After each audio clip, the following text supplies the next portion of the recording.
Hi, and welcome back to the third episode of this video podcast.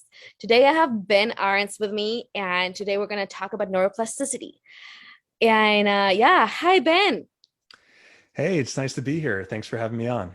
Absolutely. So you're really huge around like when it comes to neuroplasticity. What does that actually mean? Like, Yeah, good question. So, neuroplasticity is a fundamental property of the brain. Everyone has this ability. mhm. Basically, what it is, it's the brain's ability to adapt and change. So it was once thought that the brain was static. It had a set number of neurons from birth, and that we were only losing Oh functionality and yeah. neurons throughout life.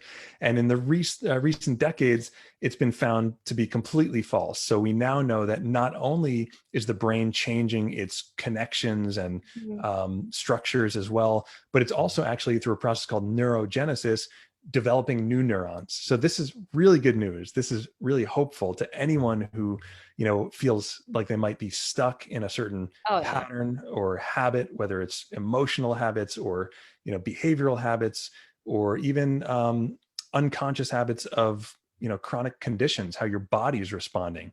We now know that the brain, as the initiator of all behavioral and bodily functions, you could say, Hmm. is completely capable of adapting itself.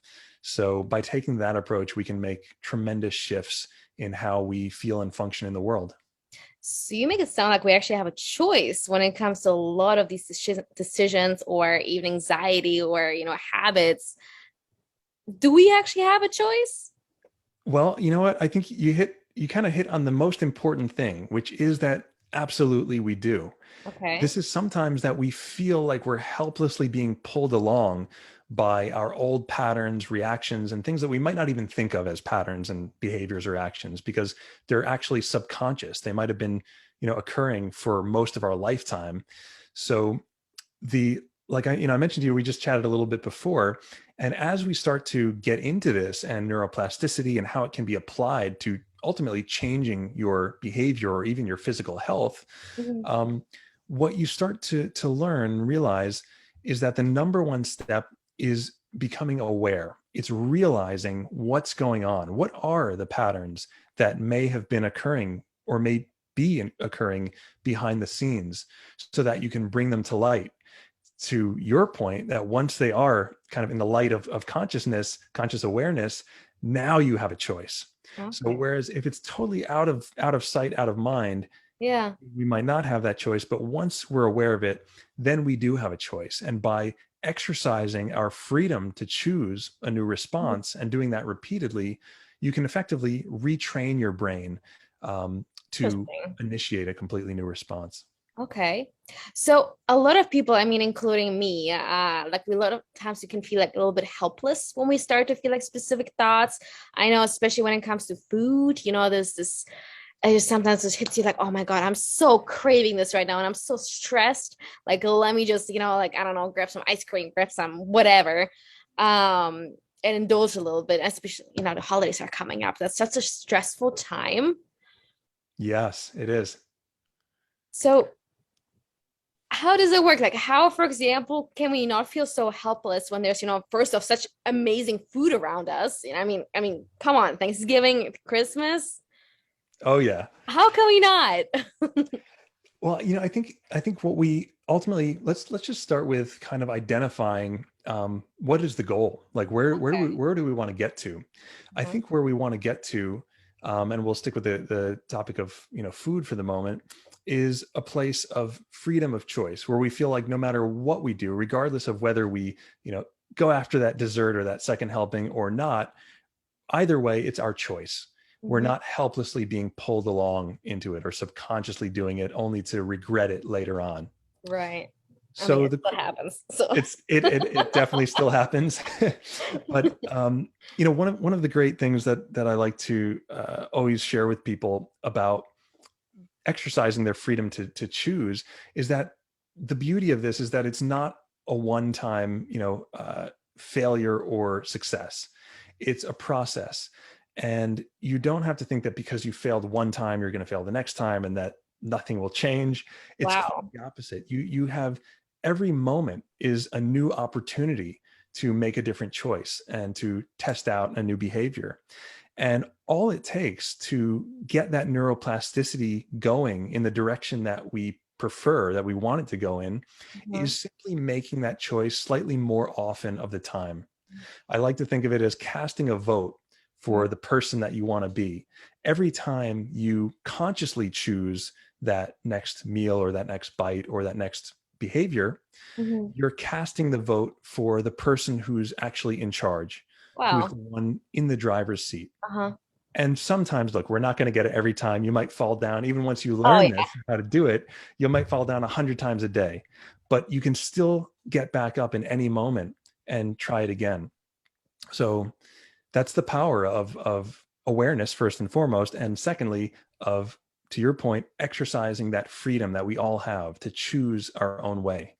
Wow, I think that's very powerful actually. Like just let it say we exercise the freedom to choose. That's I feel like that's so empowering and that does take away kind of, from this helplessness. I know when I feel triggered by something or I'm like super stressed out, I can get this, this strong wanting to get like this dopamine rush and like from something sweet or whatever. But like, exercising the freedom because we are free to choose if we're going to do it or not, or if we're going to replace this dopamine rush with something different. Exactly. And I think you hit on a really key point there, which is you said replace. Mm. It's not about trying to just eliminate the old action. It's about actually replacing it with something new. I once heard it said that we think of something like addiction as a habit, but you Mhm. can also actually, or I'm sorry, we think of addiction as being something just negative, but you can also be addicted to something positive that's healthy. Oh yeah. So when you feel, let's take the example of like anxiety, right? Because this feeling, this emotion of anxiety is kind of the underlying driver for so many of us Mm. to take actions, to do certain behaviors that we might be motivated by trying to avoid the anxiety, right? Oh yeah. Instead of actually moving toward feeling good or toward what we want. Part of what motivates us as human animals is wanting to get away from discomfort. It's wanting to get away from things that make us feel agitated or bad. Yeah. So Naturally, I mean, at least. yeah. And sometimes though, however, that anxiety and that process of, going through a sort of loop that can land us in a back in a state of heightened anxiety, that alone can be actually addictive. And I do mean chemically addictive in the brain. We I mean, yeah, know, dopamine rush, right? yeah, when you're feeling anxious, your brain is releasing cortisol, adrenaline, and norepinephrine, these neurochemicals that are basically like a fight or flight response, but they can actually be, it's like a rush too. It's adrenalizing. It's addictive in itself. But the flip side of that is that, if we feel at ease, rested, or sensations of love or happiness or gratitude, that triggers the brain to release dopamine, oxytocin, serotonin, and endorphins, these things that are actually natural painkillers. They naturally make you feel good. And those can be addictive as well. So the difference is that usually the behaviors associated with those and the patterns associated with those are going to be much healthier.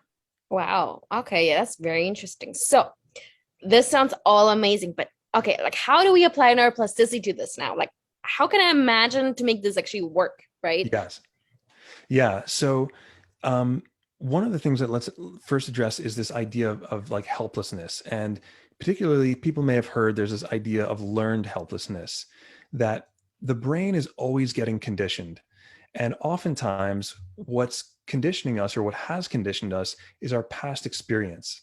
And if we've had the experience of, say helplessly going through the emotions of an old behavior, whether it's, moving to, eat something that we wish we hadn't later, or not eat when it would have benefited us to do so. I feel um, attacked. then every time that these behaviors sort of play out, it can reinforce this sense of learned helplessness. And the classic example of this is the way elephants are trained, right? Where Oh, um, interesting. yeah, they essentially, the way elephants are trained for the circus or when they're put in captivity is that they are chained they're cuffed around the ankle, their hind leg, and a stake is put in the ground. So they spend the first few weeks in captivity struggling to walk, to move forward. And what Oh, they wow. find is that every time they try to move forward, they feel that tugging around their ankle. And so they learn through experience that they're not free, that they're trapped. Oh man, that's Then so what happens? It's sad. Here's the even more sad part. What happens next is that the trainer will remove the stake from the ground. And now the elephant is at the first sign of any resistance around its ankle, he won't even try. He'll give up trying to move forward because he believes that he's still trapped, when in fact, I, unbeknownst to him, he's free. yeah, I see. So that gets back to the very first step in this neuroplasticity approach, which is awareness. It's understanding that despite maybe having felt trapped or feeling trapped, because in the past you've been subconsciously carrying out these behaviors, now that you're aware, and I'll share with you, a model in 1 second Oh, to yes. help like bring this into the light of awareness. Once you become aware, now it's like, imagine if that elephant had looked back, if he could do a 180 with his head and look back and see that the stake was not actually in the ground and realize in that moment that he's free, well, you better believe he would continue to walk Of forward, because course. why stay where you are? That's not I, exciting. So, wow. um, so let's take a look at, how this kind of plays out. And, Yes, please. and then we can, begin to talk about how, what people can actually do to change this, and how we work, at Reorigin to start to change, uh, the brain on a neurological level to then change behaviors. So, I think it's also huge because so many people are always talking about, oh yeah, like you can change anything you want, you can do anything you want, but no one actually ever tells you how, No one yeah, explains to you how does it actually work. They just say, oh yeah, just do it. What do you I mean love you it. just do it? I'm so glad you're bringing that up, because we're gonna get into it. And Yeah, I can read your yeah, thoughts. I agree. I'm like, how many people have heard, oh yeah, just change your thoughts, change your behavior, change your habits. But yes, nobody tells you, or very few people tell you how to actually do it. So let's see how this gets wired up in the first place, what this looks like, so that we can then take that next step of how do you actually make changes. So one of the things to note is that oftentimes when we behave in a certain way, like we said before, it's linked to a certain emotion toward us wanting to avoid a discomfort. So when we have a certain response, let's just say, this is a pattern, or a sort of behavioral model that I made for emotional eating, and this one is specific to overeating, or binge eating, but it could just as easily be adapted to not eating, to any sort of eating disorder or behavior, Right. where we have an aversion to food, which can be very, very common as well. Yeah, and I think a lot of people have a really like unhealthy relationship with food nowadays. Yeah. So whatever the case may be, whether that relationship is with, on the side of, um, wanting to avoid food, or use it to as perhaps a crutch or a comfort, it usually tends to start with a sensation of discomfort. Maybe there's some uncertainty going on in your life, or in the moment, or that's been triggered in the moment, which the subconscious mind is then prompted to have these feelings of, not being able to handle the moment. And when we have this agitation, or this stress response, this can lead to all sorts of physical, even metabolic changes in the system. We know that when we're in a state of agitation, when we're not comfortable, when we don't feel like we have control over a situation, that the brain and body will start to produce excess cortisol and adrenaline and epinephrine. And that alone can be sufficient to change insulin levels, to spike insulin, to drop blood sugar, and to manipulate our leptin and ghrelin. These are hormones responsible for satiety. So one example of what could happen is food cravings, right? Like, this can lead to cravings, because we know at least that if we eat something and fulfill those cravings, the feeling that we get from that is predictable. So it gives us this comforting sense of certainty in an otherwise perhaps uncertain situation. So what happens is, if left unaddressed, those feelings, those cravings, again, whether it's a craving for food, or a craving to, or yearning to avoid eating food, will reach a level that we call peak discomfort. And when that happens, that's to say, when the discomfort reaches a level that we just can't bear, it's just too agitating, or just, that's when we usually have to take some action. Now, for some people, that might be going out and exercising really hard, maybe even overdoing it with exercise. For someone else, it might be that's when we go to the fridge and indulge in that next meal. Regardless of which direction it is, it's usually happening again subconsciously here. Um, and it does result in a momentary relief because it's that dose of familiarity. It's that thing that says, okay, I was in an uncertain state, but now I know what happens when I eat this food or exercise. I get this response. And so the brain sort of takes a sigh of relief. It goes, whew, oh, I did the right thing by taking this action.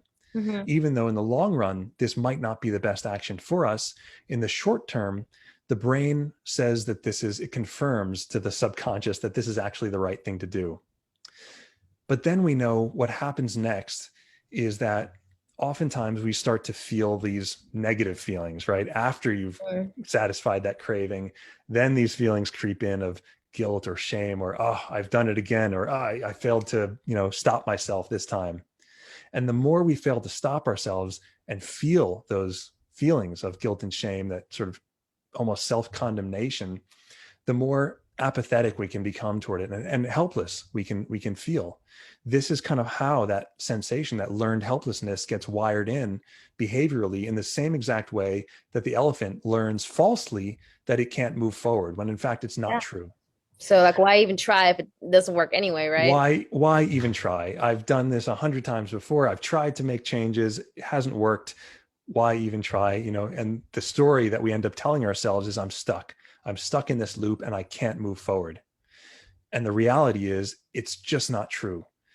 It all starts with awareness. So the very first step to moving forward is believing that you can. And that simply requires realizing that when you're going through these kind of loops behaviorally, whether it's mentally or the physical behaviors of it, is to alleviate yourself of any shame and blame. It's not your fault. We know from the neuroscience research now that this is actually happening on a brain level.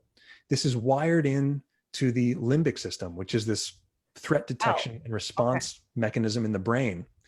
And we also know, this is where it gets hopeful, that because of neuroplasticity, because the brain is primed to change, that the same way this got wired in, we can change the wiring and we can change these responses so that you're no longer stuck in these loops. And this starts by changing that subconscious belief, that pattern. So now that it's up in the light of awareness, the next time, if we start to feel those feelings of uncertainty or whatever it might be that triggers any individual um, to want to move to avoid the feeling, they can start to replace that feeling with a sense of, you know what, actually, the old me might have felt uncertain and start to have those cravings and in need of, of the food or something. But actually, the new me in this moment, the one who realizes that he or she is free, actually can say, you know what, I've got this. I can handle this. And when you realize, deep down that you have a choice, that you're free in this moment, then you might still initially get those same physiological responses, whether it's the Interesting. desire to avoid food or to indulge in it. But now you have a choice. You don't have to do that. You can actually replace it with a new behavior that gives you that opposite response, but equally addictive response, that those warm and fuzzy feelings, as opposed to those self-loathing or negative feelings.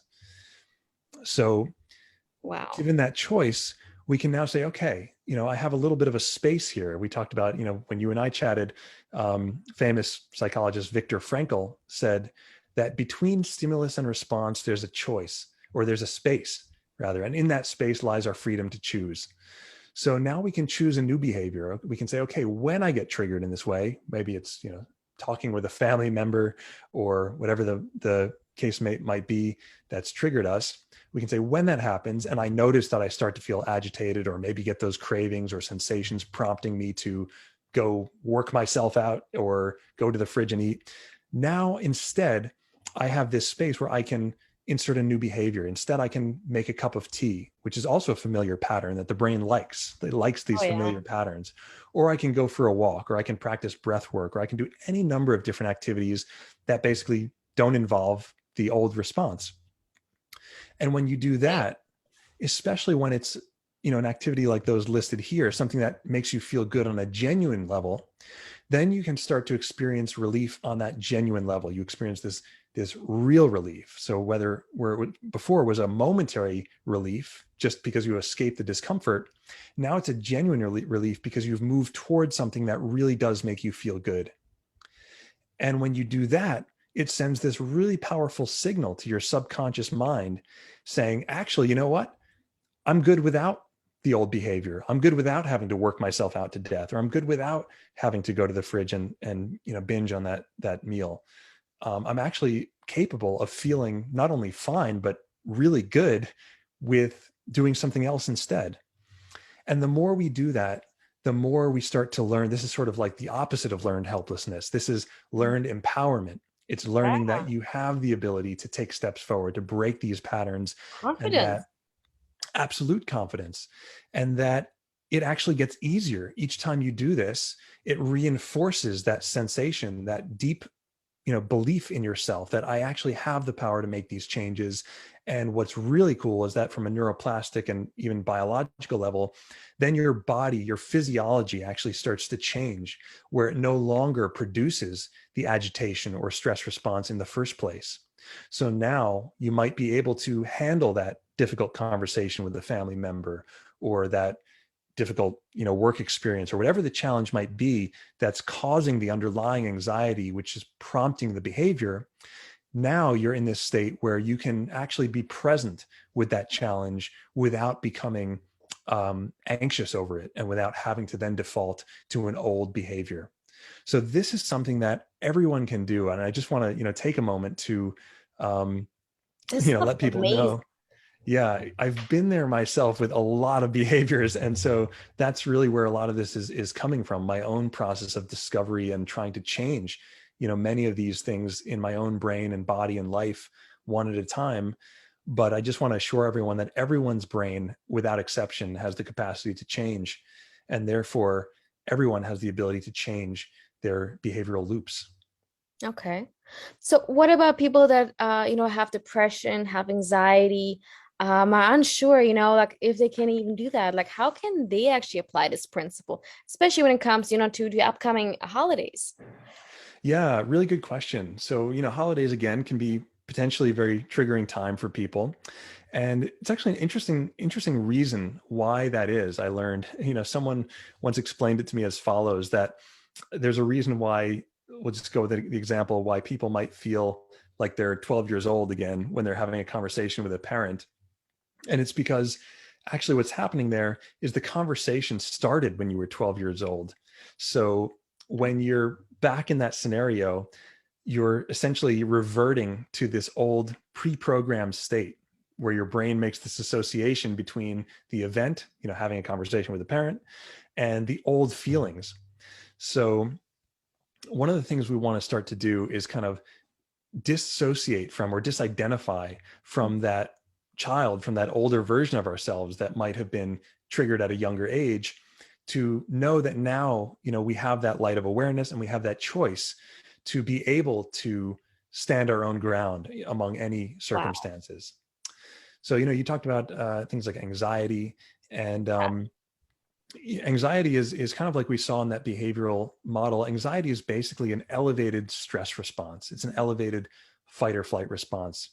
So the first thing I always like to tell people is to understand that when you experience anxiety, it's not your brain or body working against you. Mhm. It's actually working for you. Right. It's Trying doing to what it's protect us. designed to do. Yes, the anxious response, or the fight or flight response, is a protective mechanism. Hmm. And it's actually there to keep you safe. The problem is, or the challenge is, that the thing that it thinks it's keeping you safe from is not actually dangerous anymore.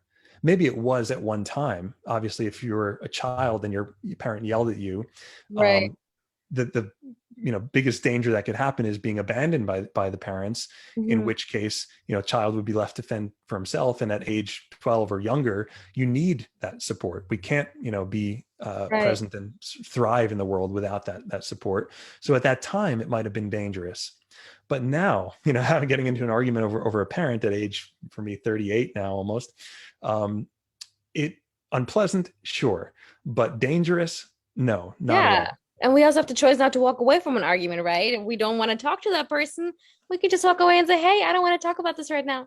Break Exactly. that boundary. Exactly. Yes, to your point, exactly. We also have the ability to set boundaries. So we can distance ourselves from the things that trigger us. And we can also, through awareness and understanding, and then through some practice of Mhm. reconditioning or updating the information that the brain has, we can actually desensitize ourselves to those things that would otherwise be triggering. Yeah, I think especially a lot of people do have, memories from the past that are pretty triggering from holidays. I mean, it was a stressful time. I know from myself when holidays was always a stressful time because family was coming and everything had to be cleaned, everything had to be perfect because, we would live in like I don't know, catalog home apparently, and nothing could be laying around anywhere. So that was huge. And I think that's also like a really big thing that influences us to try to get like this how you said this temporary, almost escape. Relief. Exactly. Yeah. Yep.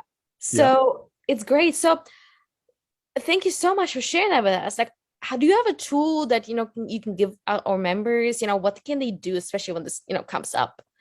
Yeah, sure. So, let's go with the example of what we're getting into now, Okay. which is holiday season, Thanksgiving. There's a lot of people gathering together. And I'm glad you shared that experience. Mine was very similar, but it seems to always be the case, or very common, that there's a lot of tension around family gatherings and uh, the holidays.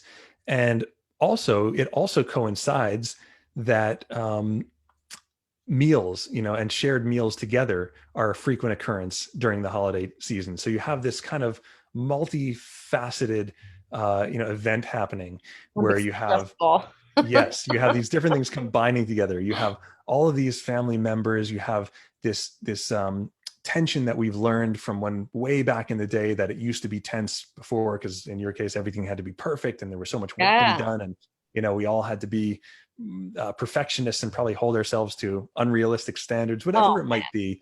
Everyone has different familial situations, but you have those triggers combining with food in this case, or like gathering together for a meal. And as you mentioned, when you're in that state of stress or anxiety, what's the natural response?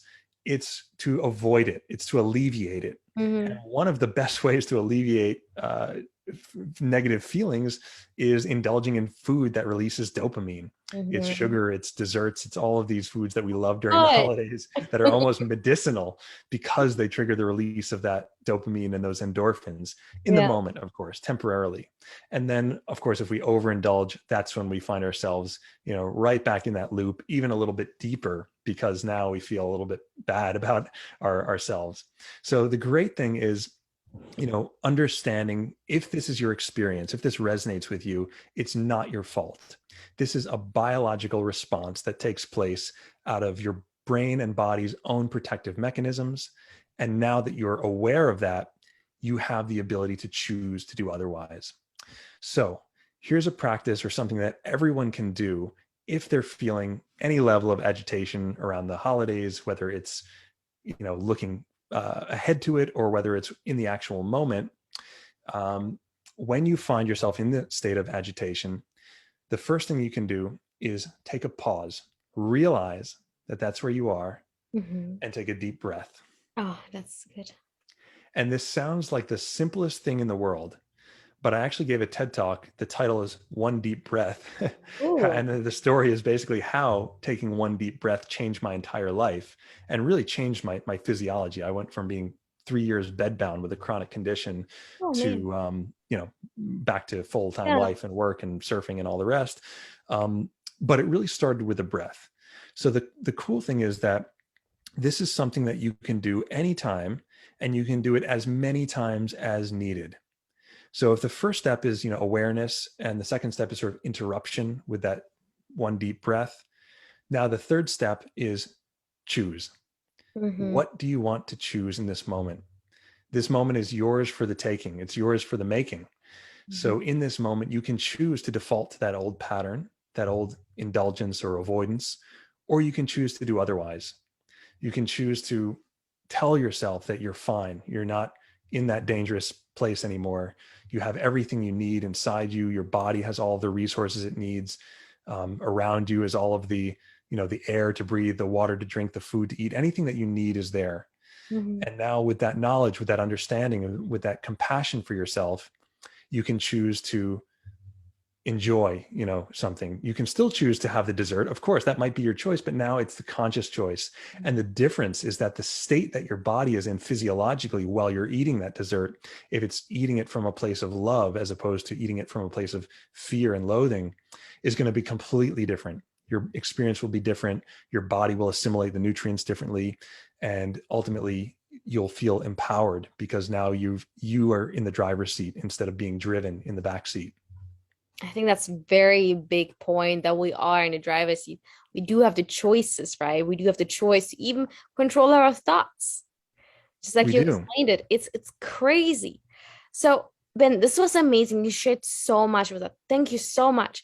So, where can the other people find you? Like when they have questions or if they want to know more, if they can't get enough neuroplasticity, if they want to change it, what can they do? Where can they find Yeah. So, I hope it's clear that the applications for this type of, method for using neuroplasticity to change your brain, are vast. There's so many things that we can do because everything basically comes down to behaviors, subconscious responses, even just physiological ones. So, yeah, what I have is a neuroplasticity program and community that also offers coaching to people, you? and we work with people with a wide range of conditions, from just general anxiety to depression, which is sort of the brain's depletion when it's been running on overdrive for too long, to even include chronic conditions like I experienced myself with post-viral fatigue, Lyme disease, chronic fatigue syndrome, Mhm. and pain syndrome, things like that. All of these are sort of stemming from this overactive limbic response that Mhm. can be changed and updated with the use of specific neuroplasticity exercises. So if people want to learn more about that, if this is resonating with anyone, they can go to reorigin.com. That's re-origin.com, and learn more about the programs, the community, and the coaching that way. Great. That's amazing. Thank you so much, Ben. Thank you for having me. This was Ab- delightful conversation, and I'm looking forward to the holidays. Absolutely. Me too. Thank you very much for listening to this. This was the third episode with your host, Anna Dykeman, and I hope you're going to be back for the fourth episode. I have something really good in my up my sleeve. Thank Cool. you. Bye.